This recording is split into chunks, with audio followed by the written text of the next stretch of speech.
Empecemos con la pregunta, ¿qué es avivamiento, doctor? Pues mira, cuando hablamos de avivamiento a lo largo de la historia, podemos estar refiriéndonos a un despertar, a una renovación o a un movimiento. En conclusión, ¿qué tiene todo esto en común? No es algo nuevo. Es algo que se dejó de hacer. Es algo que se dejó de buscar. De momento hay un despertar, hay una renovación de pensamiento y se restablece ese movimiento como que esto funcionaba. Vamos a volverlo a poner en marcha. Un ejemplo, un avivamiento de oración. Cuando una congregación deja la oración, por ejemplo, como primera arma de batalla, y de momento empiezan a recordar, ¿se acuerdan cuando se hacían esas campañas de oración, cómo la iglesia se revitalizaba? Vamos a volver a hacer eso hasta que vuelven a caer en sintonía. Eso es un ejemplo, ¿verdad?, de un avivamiento local.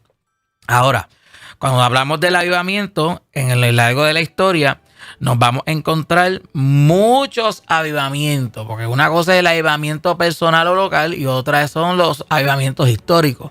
Podemos hablar del avivamiento de Gales, podemos hablar del avivamiento dentro de la Iglesia Católica, cuando surge la renovación carismática. Y el más cercano a nosotros, ¿verdad?, es el de William Seymour en Los Ángeles, California, en la calle Azusa.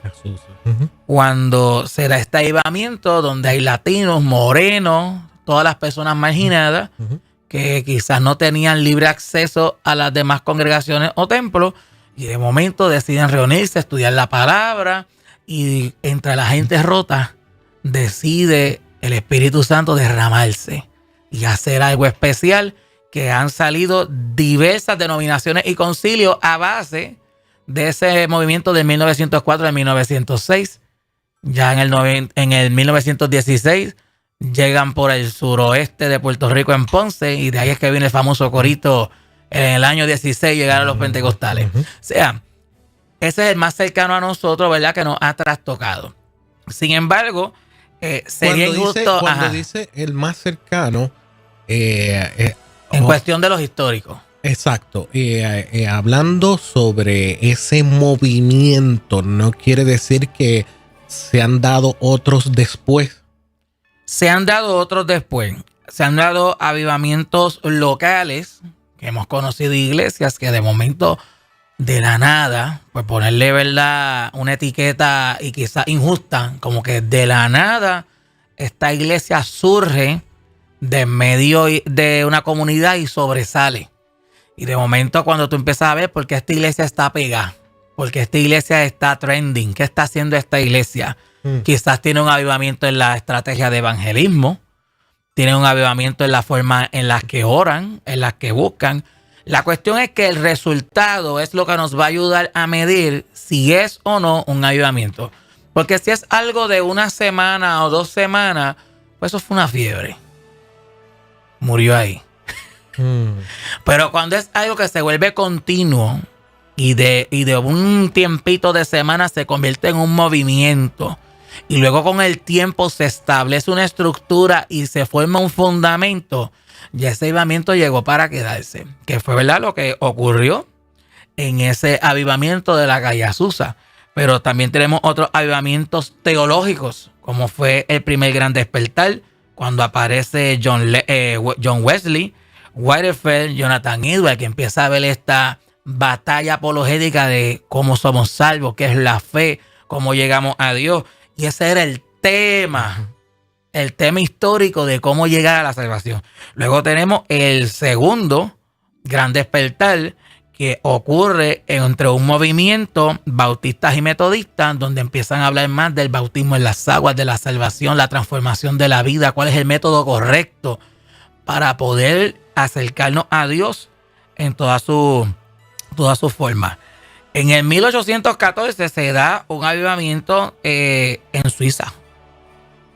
Y de momento la gente empieza a cambiar Suiza. Y ahí es que voy a un detente. Porque el avivamiento no es algo que se queda dentro de las 4 paredes. Mi iglesia está en avivamiento, sí. Pero si yo voy camino a tu iglesia y me encuentro el vecindario, voy a ver indicios de que tu iglesia marcó esa ciudad, ese vecindario. O sea, si se dice el nombre de Caguas, ¿se puede asociar con el nombre de tu iglesia? Porque algo está pasando que tú estás marcando el territorio.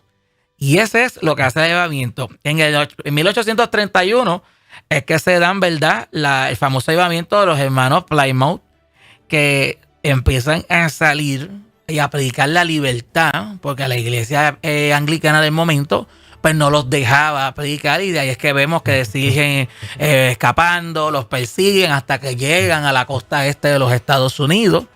Y de ahí surge la leyenda del Día de Acción de Gracia, que digo leyenda porque eso lo podemos dejar para el año que viene. Okay.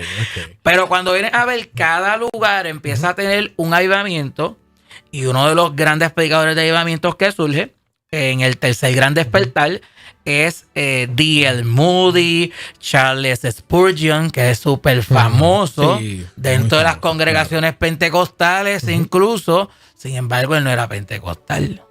No lo era. No lo era, y afuera de micrófono podemos hablar de la vida de él. Sí, no, porque tenía unas tradiciones y costumbres que con el pensamiento pentecostal de ahora chocarían. Yo creo que si la mitad de la iglesia pentecostal supiera el estilo de Charles Spurgeon, no lo aceptarían. Claro. Pero anyway, no estamos para hablar de los que no están. Ahora, se surge un movimiento, las reuniones de oración.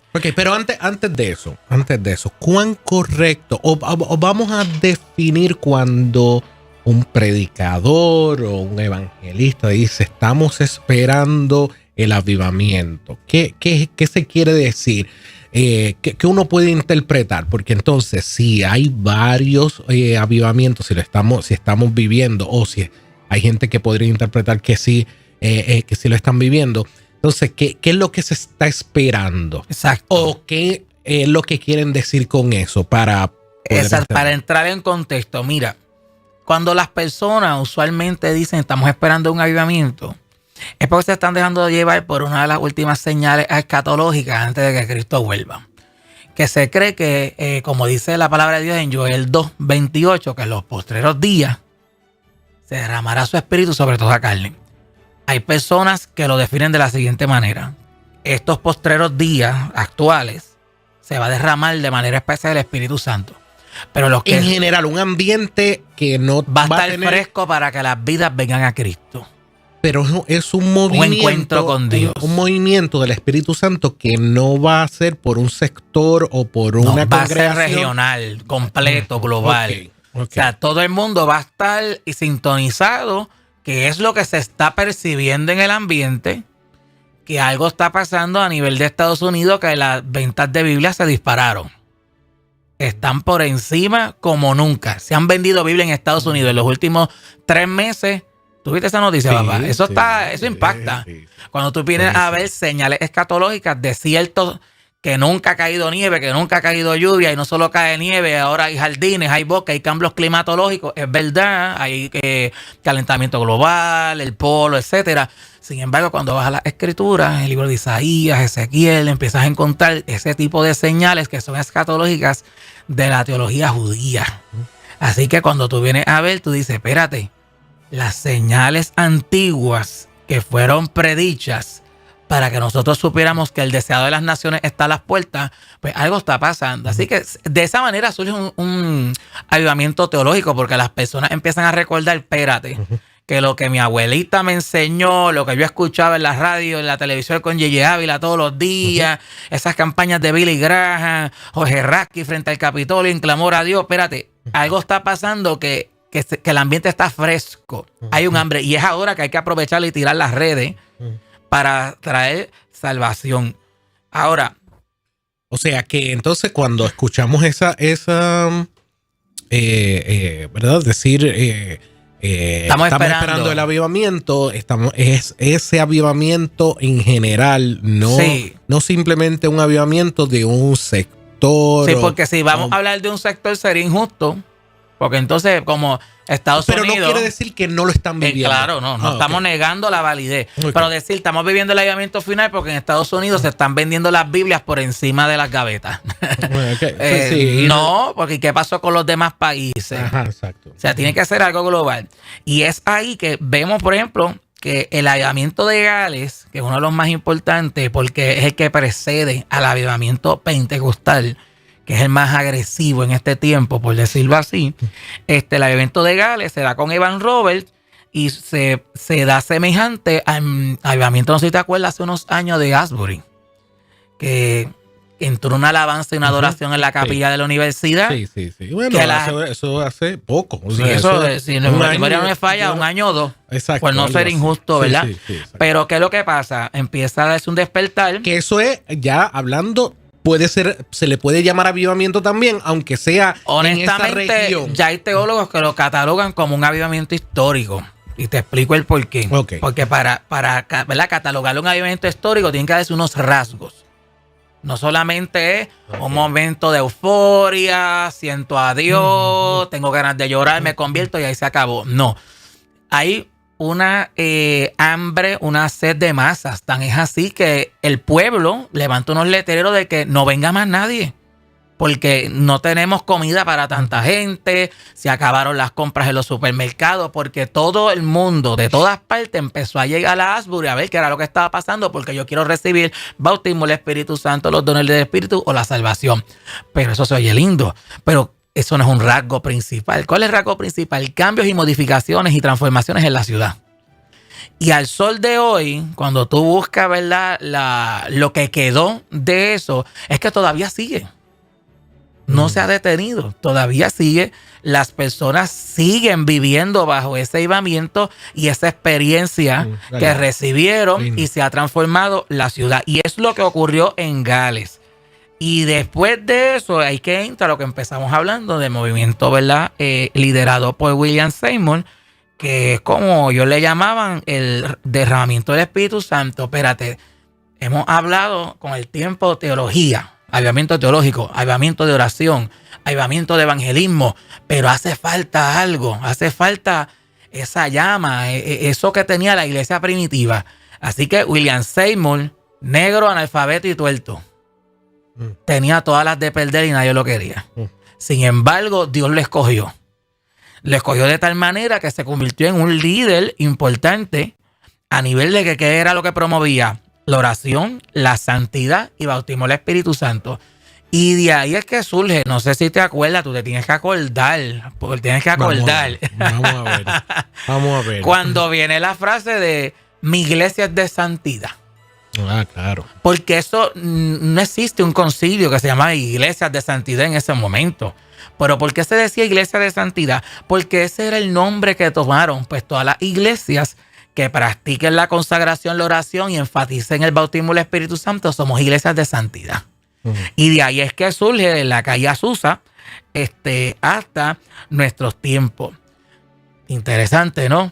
Pero de momento empiezan a surgir misioneros, vamos a llevar esto. Y ahí es que eso se consagra. Claro, porque ahí es que tú ves que es un avivamiento, no fue algo de un sector. Se convierte en un movimiento histórico porque la gente sale de los confines y empiezan a marcar la ciudad. Que de ahí, pues entonces sale y nos ¿cómo es? Como nos enchumba a nosotros. Claro, que se fue por porque entonces, un ejemplo, uno de los misioneros sale a Hawái y, ¿verdad? Estamos hablando para el tiempo de la diáspora, que los puertorriqueños pues salían o para New York o California o Hawái, ¿verdad? Por la mano de obra disponible, que era recoger tomate, ganado, agricultura, etcétera. Y de momento cuando llegan a Hawái se encuentran con esta señora que no solamente acepta al Señor, y es que obliga a su hijo a ir a la iglesia. Y ese es el famoso Juan Lugo, ¿verdad?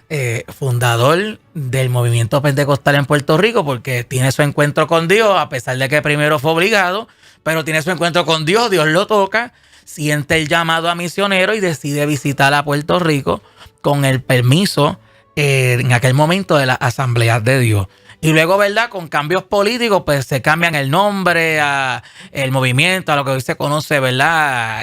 Nuestros hermanos de la Iglesia de Dios Pentecostal MI. Y de ahí siguen surgiendo más movimientos pentecostales autóctonos de la isla. Ahora, esto no se detiene ahí. Hay una película que se volvió muy famosa, que se llama Jesus Revolution, no sé si la llegaste a ver, y es basada en una historia verídica Y es por decirle aquí el movimiento del Jesus People o de la gente de Jesús o los hijos de Jesús. Y era un movimiento de avivamiento hippie. ¿Por qué? Porque entonces, como les decía al principio, se da este movimiento de iglesias de santidad y se empieza a establecer unos parámetros de santidad, de consagración. De ahí es que viene, ¿verdad? Y no queremos entrar en contiendas dogmáticas, pero para explicarle a la gente de dónde vienen las cosas. Claro. De ahí podemos decir se divide. Sí, porque entonces, por ejemplo... No usa la palabra divide, no debe ser divide. Vamos a decir que se reagrupan, porque entonces, como tú tienes el mismo pensar que yo, pues nos reagrupamos aparte, pero mantenemos la comunicación. Claro. Uno de los grupos que se reagrupa, pero mantiene comunicación y comparte las actividades pentecostales, es el Concilio Pentecostal Unido, los famosos Jesus Only, que no creen en la Trinidad, creen en la unicidad de Dios en Jesús. Pero son pentecostales, hablan lengua, guardan la dogmática de la santidad pentecostal, pero ellos se reagrupan alejándose de los preceptos de las 16 verdades fundamentales del Concilio General de las Asambleas de Dios. Pero así han surgido más movimientos, pero sin embargo pensamos diferente y en lo que nos parecemos pues nos podemos hablar. Que esta es otra característica de lo que es un avivamiento, porque no nos convertimos en tú sí, tú no. Tú sí, tú no. Y es ahí que entra el movimiento del Jesus Revolution. ¿Quién va a salvar a estos perdidos en el 70, hippies, que tienen el amor libre, sexo promiscuo, alocado, las drogas? ¿Quién le va a predicar a esa gente? De ahí es que surge la película para reseñar cómo es que el movimiento de avivamiento entra a esta comunidad y se convierte en lo que hoy día se le puede, ¿verdad?, desprender como un movimiento de avivamiento no denominacional. Entonces, de ahí es que surgen las iglesias independientes con más frecuencia, porque creo en el mover, creo en el avivamiento, quizás no creo en ese pentecostalismo clásico, pero sí creo en el fundamento. Claro, que tenemos muchas iglesias, haciendo la comparación, ¿verdad? Muchas iglesias que estamos muy de acuerdo. Yo lo llamo en el tronco, ¿verdad? Estamos de acuerdo. Exacto, el fundamento. El fundamento. A lo mejor estamos en desacuerdo o no estamos... No compaginamos con las ramitas, ¿verdad? Algunas ramitas. Las pajitas que le caen a la leche. Exactamente, algo.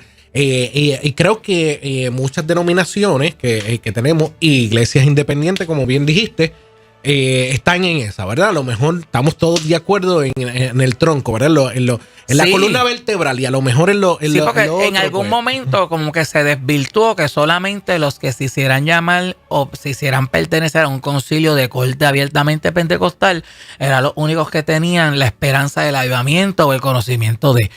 Pero en este 2024, que yo he salido a predicar a tantas iglesias este año, yo he ido a iglesias de corte metodista, presbiteriano, bautista, discípulos de Cristo, independiente. He compartido, y espero que nadie se me escaramuce ahora, pero he compartido en parroquias católicas que hay que decirlo. Sí. O sea, el bautismo del Espíritu Santo está presente, el tema de la oración está presente, ese deseo de consagrarme para estar cerca de Dios y tratar bien al prójimo y poder cumplir con los preceptos de Jesús está presente. Entonces, están viviendo avivamiento. Entonces, ahí tú ves un indicio nuevo que se está dando ahora más en ¿verdad? En esta década. Estamos ya en la década de los 20.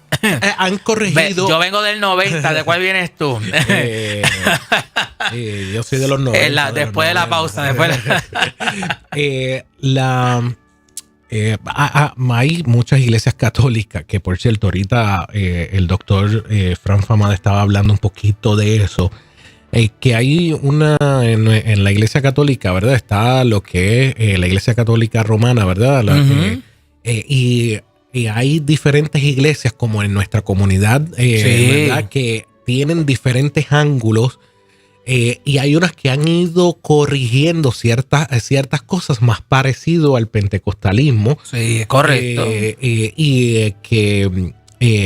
digno como que de analizar y como que... nos hace reflexionar. Sí, y hay temas también de nosotros, y lo digo en la confianza de que he tenido tantos segmentos, bueno, imagínense, más de 20 años aquí hablando con teólogos, pastores, gente que aún nosotros somos los que nosotros tenemos que corregir ciertas cosas, como dijiste, nos hace reflexionar.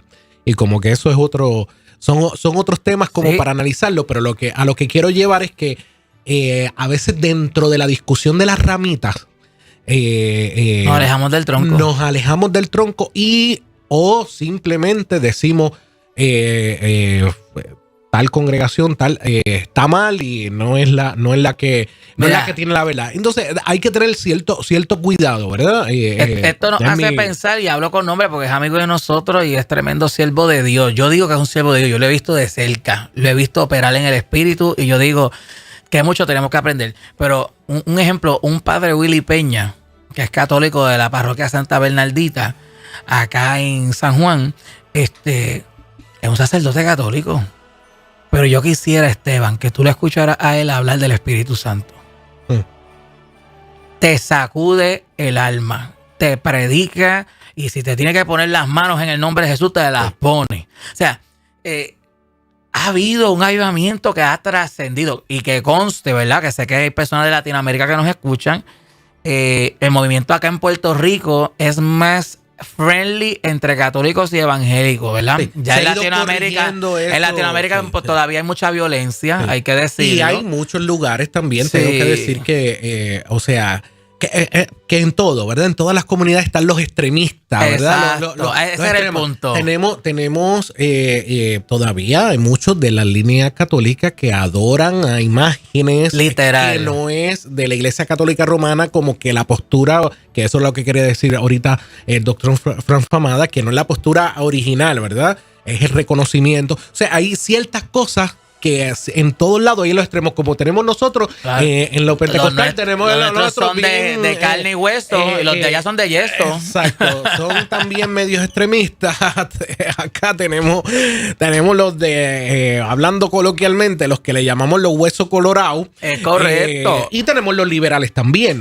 Tenemos hay los extremos de ambas partes. Entonces, igual, creo que el Espíritu Santo va a ir poco a poco. El Espíritu Santo es el pastor de la iglesia. Iglesia General Cristiana. ¿Qué significa eso, amado, amada que me estás escuchando? Si todos nos concentramos en el avivamiento de vamos a buscar de Dios, del Espíritu Santo y conectarnos, y como ha dicho Esteban varias veces, acercarnos al tronco. No sé si tú te acuerdas de ese corito del ayer que decía, no importa la iglesia que vayas, si fundada en el Calvario tú estás, y si tu corazón es como el mío, dame la mano y mi hermano serás. Sí. ¿Tú te acuerdas de ese corito? Sí, claro.